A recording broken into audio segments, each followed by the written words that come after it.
Hi friends, YouTube ಚಾನಲ್ಗೆ ಸ್ವಾಗತ. ನಾಳಿನ ಆಸೆ ಸಂಚಿಕೆ ಏನಾಗುತ್ತೆ ಅಂತ ನೋಡೋಣ ಬನ್ನಿ. ಶುರುವಿನಲ್ಲಿ ಎಲ್ಲರೂ ಕೂಡ ಶೋರೂಮ್ನ ನೋಡಿಕೊಂಡು ಇಷ್ಟಪಟ್ಟು ಮಾತಾಡ್ಕೊಂಡು ಬಂದಿರ್ತಾರೆ. ರೋಹಿಣಿಗೆ ತುಂಬಾ ಇಷ್ಟ ಆಗಿರುತ್ತೆ. ನೆಕ್ಸ್ಟ್ ಏನು ಹೆಸರಿಡಬೇಕು ಅಂತ ಹೇಳ್ಬಿಟ್ಟು ಪ್ಲ್ಯಾನ್ ಮಾಡುವಾಗ ಎಲ್ಲರೂ ಕೂಡ ಒಂದು ಒಳ್ಳೆ ಹೆಸರು ಇಡಬೇಕು ಅಂತ ಹೇಳ್ಬಿಟ್ಟು ಹೇಳ್ತಾರೆ. ಮನೆಗೆ ಬಂದು ಎಲ್ಲರೂ ಕೂಡ ಊಟ ಮಾಡ್ತಾ ಇರುವಾಗ ಅಮ್ಮ ಏನು ಅಡುಗೆ ಮಾಡಿದ್ಯಾ ಅಂತ ಹೇಳ್ಬಿಟ್ಟು ಹೇಳ್ತಾನೆ ಮನೋಜ್. ಏನೂ ಇಲ್ಲ ಕಣೋ, ಅದೇ ತರಕಾರಿ ಸಾಂಬಾರು ಅಂದಾಗ, ಅಮ್ಮ ಏನಮ್ಮ ಬಿಸ್ನೆಸ್ ಮ್ಯಾನಲ್ಲಿ ತರಕಾರಿ ಸಾಂಬಾರ, ಏನಮ್ಮ ನನ್ನನ್ನೇನು ಅಂದ್ಕೊಂಡಿದ್ಯಾ ನೀನು, ನನಗೆ ತರಕಾರಿ ಸಾಂಬಾರೆಲ್ಲ ಬೇಡ, ನನಗೆ ಹೋಟ್ಲಲ್ಲೇ ನಾನು ಆರ್ಡ್ರ್ ಮಾಡ್ಕೋತೀನಿ ಬಿಡು ಅಂತ ಹೇಳ್ಬಿಟ್ಟು ಹೇಳ್ತಾನೆ. ಈ ಕಡೆ ರಂಗನಾಥ್ ಅವರು ಓಹೋ ಇನ್ನೂ ಆಯಿತು ಅಂತ ಹೇಳ್ಬಿಟ್ಟು ಅವರು ಯೋಚನೆ ಮಾಡ್ತಾ ಇರ್ತಾರೆ.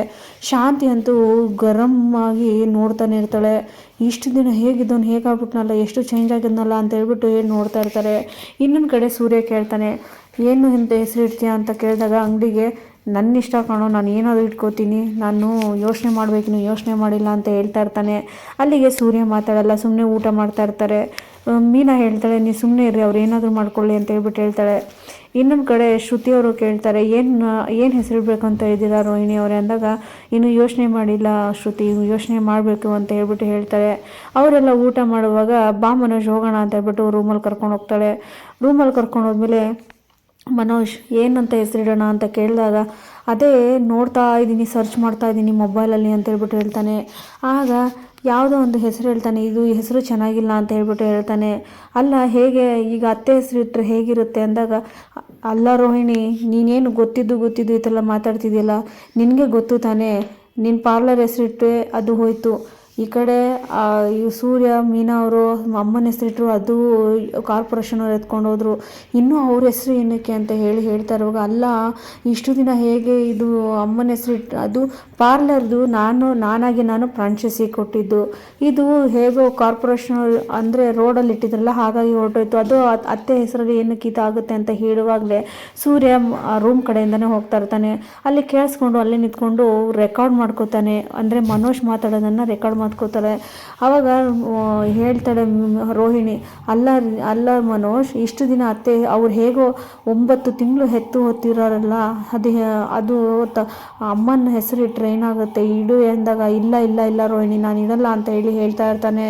ಅಲ್ಲಿಗೆ ಸೂರ್ಯ ರೆಕಾರ್ಡ್ ಮಾಡ್ಕೊಂಬಂದು ಒಳಗಡೆ ಬರ್ತಾನೆ. ಒಳಗಡೆ ಬಂದಾಗ, ಏನು ಹೇಳಿದೆ ನೀನು ಪೆಂಗ್ಯ, ಅಮ್ಮನ ಹೆಸರಿಡಲ್ವ ನೀನು, ಸಕ್ಕರೆ ಹೆಸರಿಡಲ್ವ ನೀನು ಅಂದಾಗ, ನಾನು ಆ ಥರ ಹೇಳೇ ಇಲ್ವಲ್ಲ ಅಂತ ಹೇಳ್ಬಿಟ್ಟು ಹೇಳ್ತಾನೆ. ಹೌದಾ, ಕೇಳಿಸ್ಕೊ ಅಂತ ಹೇಳ್ಬಿಟ್ಟು ರೆಕಾರ್ಡನ್ನು ತೋರಿಸ್ತಾ ಇರ್ತಾನೆ. ಅಲ್ಲ ಕಣೋ ಪೌಡ್ರಮ್ಮ, ನಿನ್ಗಿಂತ ಎಷ್ಟೋ ಮೇಲು, ಅವರು ನಮ್ಮ ಅತ್ತೆ ಹೆಸರು ಇಡೋಣ ಅಂತ ಅವ್ರು ಹೇಳಿದ್ರೆ, ನೀನು ನೋಡಿದ್ರೆ ಏನೋ ಅಲ್ಲ, ನಮ್ಮ 3 ಜನಕ್ಕೂ ಹೊತ್ತು ಸಾಕಿರೋ 9 ತಿಂಗಳು ಹೊತ್ತು ಸಾಕಿರೋ ಅಮ್ಮ ಅವರು, ನೀನು ಏನು ಮಾಡ್ತೀಯೋ ಅದೆಲ್ಲ ಗೊತ್ತಿಲ್ಲ, ಅಮ್ಮ ಸಕ್ಕರೆ ಹೆಸರು ಇಡಬೇಕು ಅಂದರೆ ಇಡಬೇಕಷ್ಟೇ ಅಂತ ಹೇಳ್ಬಿಟ್ಟು ಆರ್ಡ್ರ್ ಮಾಡಿ ಹೋಗ್ತಾನೆ. ಇಲ್ಲ ಅಂದರೆ ಈ ರೆಕಾರ್ಡ್ನ ನಾನು ಸಕ್ಕರೆ ತೋರಿಸ್ಬೇಕಾಗುತ್ತೆ ಅಂದಾಗ, ಬೇಡ ಈಗ ಆಮೇಲೆ ರೋಹಿಣಿ ಹೇಳ್ತಾಳೆ, ಇಲ್ಲ ಸೂರ್ಯ ಅವರೇ, ನಾವು ಇಡ್ತೀವಿ ಅಲ್ಲಿ, ಅದನ್ನೆಲ್ಲ ರೆಕಾರ್ಡ್ ತೋರ್ಸೋಕೆ ಹೋಗ್ಬಿಡಿ ಅಂತ ಹೇಳ್ತಾಳೆ. ಅಲ್ಲಿಂದ ಸೂರ್ಯ ರೂಮಿಗೆ ಹೋದಾಗ ಹೇಳ್ತಾಳೆ ಮೀನಾ, ಅಲ್ಲ ರೀ, ಎಷ್ಟೇ ಗಲಾಟೆ ಮಾಡಿದ್ರು, ಎಷ್ಟೇ ಇದು ಮಾಡಿದ್ರು ಕೂಡ ಅತ್ತೆ ಸಪೋರ್ಟಾಗಿ ಮಾತಾಡ್ತೀರಾ, ಆದರೆ ನಮ್ಮನೇಲಿ ಎಷ್ಟೇ ಬೈದರು, ಎಷ್ಟೇ ಇದು ಮಾಡಿದ್ರು, ಈಗ ನಮ್ಮ ತಮ್ಮ ಮಂಜ ಎಷ್ಟೇ ಇದು ಮಾಡಿದ್ರು, ಅದು ಪ್ರೀತಿ ಇದ್ದೇ ಇರುತ್ತೆ, ಎಷ್ಟು ಬೈಬೇಕು ಅಷ್ಟು ಬೈದ್ಬಿಟ್ಟು ಪ್ರೀತಿ ಮಾಡ್ತಾರೆ. ಆದರೆ ಈ ಕಡೆ ನನಗೆ ಒಂದು ಚೂರು ಅರ್ಥ ಆಗ್ತಾಯಿಲ್ಲ, ಅಂಥದ್ದೇನು ತಪ್ಪು ಮಾಡಿದ್ದೀರಾ ನೀವು ಅಂತ ಕೇಳಿದಾಗ, ಅದು ಅಂತ ಹೇಳೋಕೆ ಹೋಗ್ತಾನೆ. ಆಗ ಹೇಳ್ರಿ, ನಾನು ನಿಮ್ಮ ಹೆಂಡತಿ ಅಲ್ವಾ, ನನ್ನ ಹತ್ರ ಯಾಕೆ ಅಷ್ಟೊಂದು ಮುಚ್ಚುಮರೆ ಮಾಡ್ತೀರಾ, ಹೇಳಿ ಅದು ಏನು ನಡೆದಿದೆ ಅಂತ ಹೇಳಿ.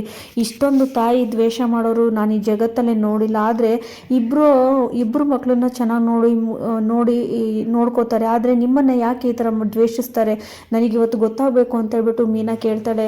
ಆಗ ಅದೆಲ್ಲ ಹಳೆ ಕತೆ, ಅವೆಲ್ಲ ಇಡೀ ಊರಿಗೆ ಗೊತ್ತು, ನಿನಗೆ ಗೊತ್ತಿಲ್ವ ಅಂದಾಗ, ಇಲ್ಲ ರೀ ಹೇಳಿ ಅಂದಾಗ, ಅದು ಅಂತ ಹೇಳೋಕೆ ಹೋಗುವಾಗಲೇ ಏನೋ ಸೂರ್ಯ ಬೇಜಾರು ಮಾಡಿಕೊಂಡು, ಬೇಡ ಬಿಡು ಮೀನಾ, ಹೋಗಿ ಕಾಫಿ ಮಾಡ್ಕೊಂಬ, ತಲೆ ನೋವ್ತಾ ಇದೆ ಅಂದಾಗ, ರೀ ಹೇಳ್ತಿರೋ ಇಲ್ವಾ ಅಂದಾಗ, ನೀನು ಹೋಗಿ ಫಸ್ಟ್ ಹೊತ್ತು ಕಾಫಿ ಮಾಡ್ಕೊಂಬ ಅಂತ ಹೇಳ್ತಾನೆ. ಇನ್ನೊಂದು ಕಡೆ ಆ ಥರ ಹೇಳಿದ ತಕ್ಷಣ ಮೀನಂಗೆ ತುಂಬಾ ಬೇಜಾರಾಗುತ್ತೆ. ಇನ್ನೊಂದು ಕಡೆ ಶಾಂತಿ ತುಂಬಾ ಬೇಜಾರು ಮಾಡಿಕೊಂಡು, ಹೇಗಿದ್ದವನು ಹೇಗಾದ್ನಲ್ಲ, ಇಷ್ಟು ದಿನ ಅಮ್ಮ ಅಂತ ತಿರುಗಾಡ್ತಿದ್ದವನು ಈಗ ನೋಡಿದ್ರೆ ದುಡ್ಡು ಬಂದ ತಕ್ಷಣ ಹೆಂಡತಿ ಕಡೆನೇ ತಿರುಗಿಬಿಟ್ಟಿದ್ದಾನಲ್ಲ, ಇನ್ನು ಮುಂದೆ ಏನು ಮಾಡೋದು ಅಂತಲೇ ಗೊತ್ತಾಗದೆ ಶಾಂತಿ ತುಂಬಾ ಯೋಚನೆ ಮಾಡ್ತಾ ಇರ್ತಾಳೆ. ನೋಡೋಣ ಮುಂದೆ ಏನಾಗುತ್ತೆ ಮುಂದಿನ ಸಂಚಿಕೆಯಲ್ಲಿ ಅಂತ ಹೇಳ್ತಾ ನಾನು ಈ ಸಂಚಿಕೆನ ಇಲ್ಲೇ ಮುಗಿಸಿದ್ದೀನಿ. ಎಲ್ಲರಿಗೂ ಧನ್ಯವಾದಗಳು.